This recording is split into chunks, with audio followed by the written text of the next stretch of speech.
Hey guys, Ivan here, and in this video we're gonna talk about something really interesting, a couple of really interesting things. So you guys, I'm sure, already saw the scorecard of the Pittsburgh Pro Open Division. It was like 5 a.m. when the finals wrapped up last night, so there was no chance of me staying up to see the scorecard, but I gotta make a video right now because I thought it was really interesting. So you guys know that I had Nick winning, and I don't think I know anybody who had Derek winning. Like, I checked the comments on my last video about the finals, about the results, and I don't think there is a single comment saying that Derek deserved this win, and like all the comments have a whole bunch of likes, and everybody, literally everybody and their mother are saying that Nick was robbed at this show. Was that really the case? Well, if you look at the scorecard, you can see that Nick won in the prejudging, and I thought that was pretty clear. I was honestly very much surprised to see that it was only 1 point difference in the prejudging, and I was even more surprised to see that Derek actually won the finals, but it was also a 1 point difference and total points were equal. And I guess the judges decided who's winning, or maybe they actually value the finals more than the prejudging. I don't know if that is supposed to be the case. I always thought the prejudging matters more, but I also heard that when it is a tie, the head judge decides who is winning, so I guess Steve Weinberger decided that Derek is the winner. If you guys know exactly how the judging works in this situation, you can tell us down below in the comment section. But again, I thought the prejudging counts for more. If you win the prejudging and you lose the finals and it's the equal amount of points total, I thought you should win, but I guess it's either the finals that matter more or it's about the head judge to make the decision. I'm not sure exactly how this works, but again, it was equal in total points. And yeah, Derek ended up winning, so was that really the right decision? Was there actually robbery that happened at this show? I'm really curious to hear what Tyler Mannion is gonna say once he makes his breakdown video, but I guess he's just gonna give Derek most of the poses and he's gonna give him the victory based on that. But I don't think that's the way I saw it. Even if you can actually give Derek most of the poses, I just thought Nick was bigger, more conditioned, he had better charisma on that stage, he looked like a clear winner, and this was actually by far Nick's best of all time. Yeah, I would say he lost a couple of poses, like I think he loses the front double, his V-taper is not that good, and his midsection, even though it was much better than last year at the New York Pro, and it was very well controlled, it was still not as good as Derek's. Derek has a really good V-taper as well, but I wanted to say he has a really good vacuum, and that helps the illusion a lot. His legs were down in size. I don't know if you can see it right here because he's close to the camera. I'm going to show you a couple of other photos as well, but yeah, let's give him the front double. But it was extremely interesting that Nick beat Derek in his best poses, back double bicep and back lat spread, mainly because he was more complete head to toe. He had those crazy, super insanely massive hamstrings and like the lower body width, like the legs, the glutes, and then also his back was good, and he had those crazy arms in the back double bicep especially, so maybe just by winning, by beating Derek in his best poses, should be reason enough to give Nick the victory, but that's not the way it went down. It was also amazing that Nick actually won the abs and thighs. It was amazing because Nick improved exactly what they wanted him to improve. His legs were a lot bigger than the last time we saw him on stage, and his waist was a lot smaller, and his abdominal control was also much better. However, they pushed these guys. They really pushed them, and I don't know if they did this intentionally, but it seems like they weren't sure, so they wanted to see who's gonna break down first. And Nick couldn't hold that stomach in like for 5 rounds. Like at one point he started letting it go, and maybe that's why he lost this show. That's kind of the way I saw it. Like Derek was much more composed, and he doesn't have that issue with the gut, and also like Nick wasn't really flexing the hamstrings and the glutes in the back double in that last round, so that's maybe why Nick lost the finals. But I also thought that he won the prejudging much more decisively than by 1 point difference.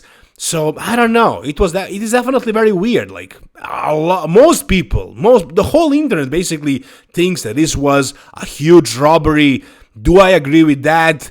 Well, you guys know that I'm a huge fan of Nick Walker, and I really wanted to see him win. And I was also sure that he actually won this show. When they were announcing the winner, I thought they're gonna call Nick Walker's name, but it didn't happen.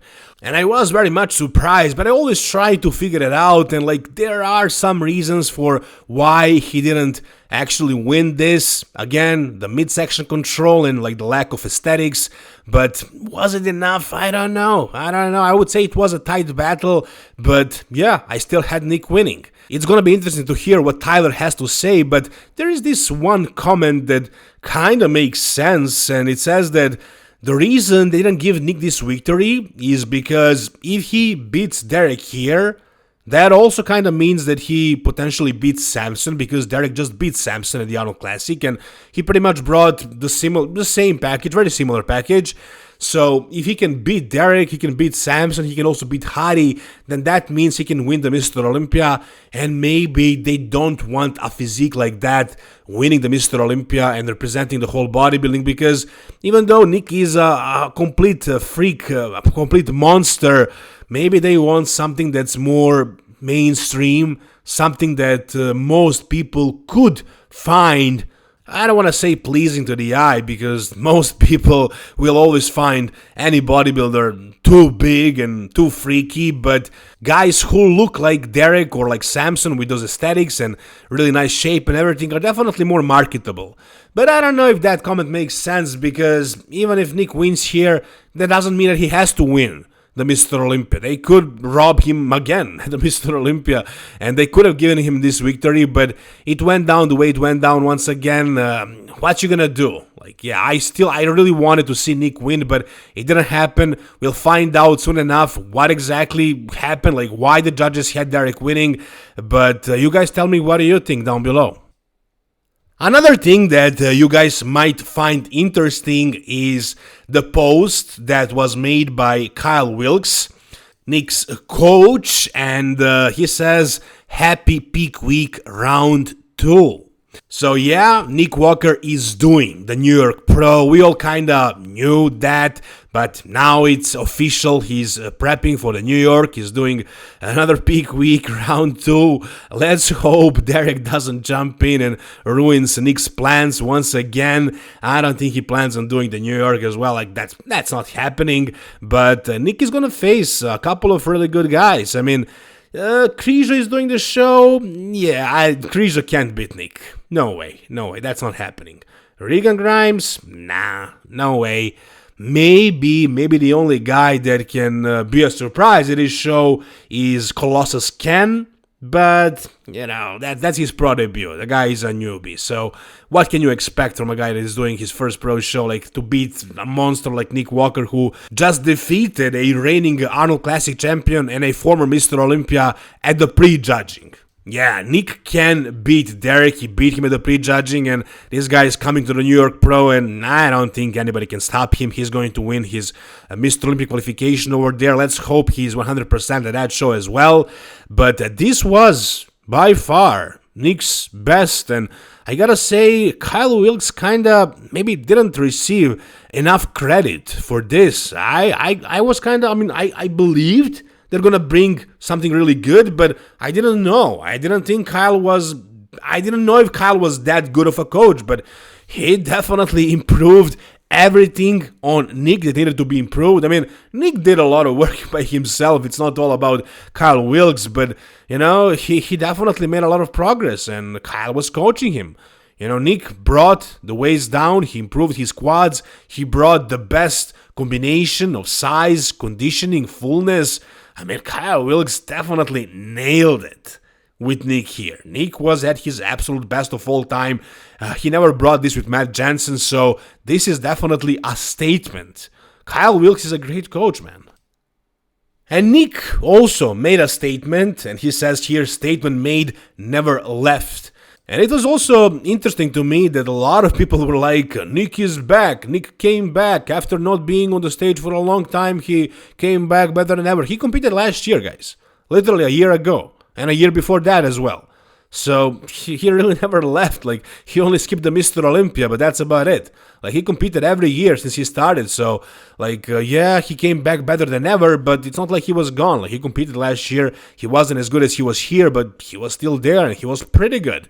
So, yeah, I guess he made a statement. He's still a top threat to the Mr. Olympia title as well. If he actually improves a little bit more, maybe shows up with a little bit better conditioning and maybe better hardness, I don't know, and his presentation improves as well. Maybe he controls the stomach even a little bit better and he doesn't fade in the poses, like he's able to control all the poses really well. Even if they push him for 10 rounds, then he might have a chance of winning the Mr. Olympia. I don't know if they actually want to give him the Mr. Olympia title, if he's the best representative of the sport, but can he beat Derek, Samson, Hadi? Absolutely.